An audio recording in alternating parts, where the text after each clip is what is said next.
The star who slept in my room. In a quiet village called Belmore, where rooftops slanted like smiling hats and the wind smelled like cinnamon, lived a boy named Ravi. He was gentle, quiet, and always thinking about faraway things. Every night, before sleep, he would sit on his windowsill and look up at the stars. He didn't wish on them, he talked to them, like friends.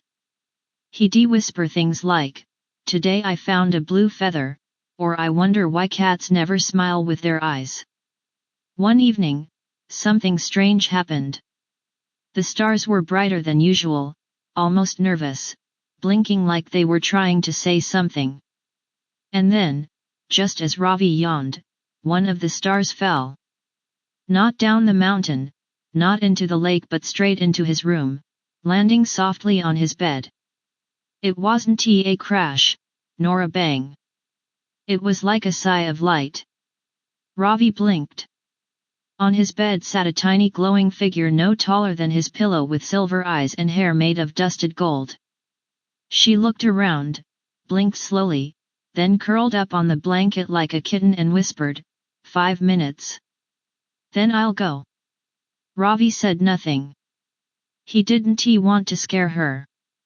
He watched as the little star, who called herself Nimai, snuggled under the blanket. Her glow filled the room with the softest warmth Ravi had ever felt, like the first page of a favorite book. But 5 minutes became 10. 10 became an hour. And soon, Nimai was fast asleep. The next morning, when Ravi opened his eyes, she was still there, slightly dimmer, like morning sunlight through a curtain. "I forgot how good dreaming feels," she whispered.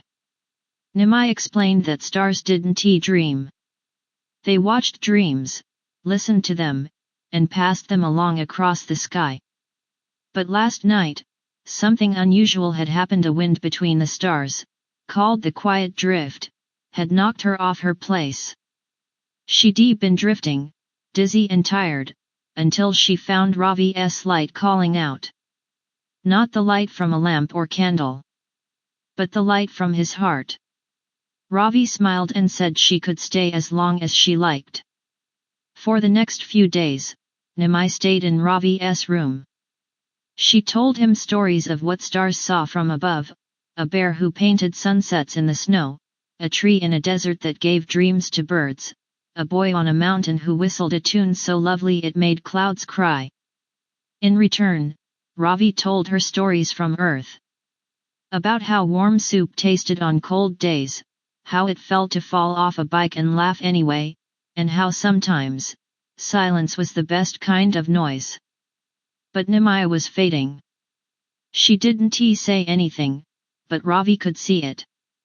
Her glow had softened.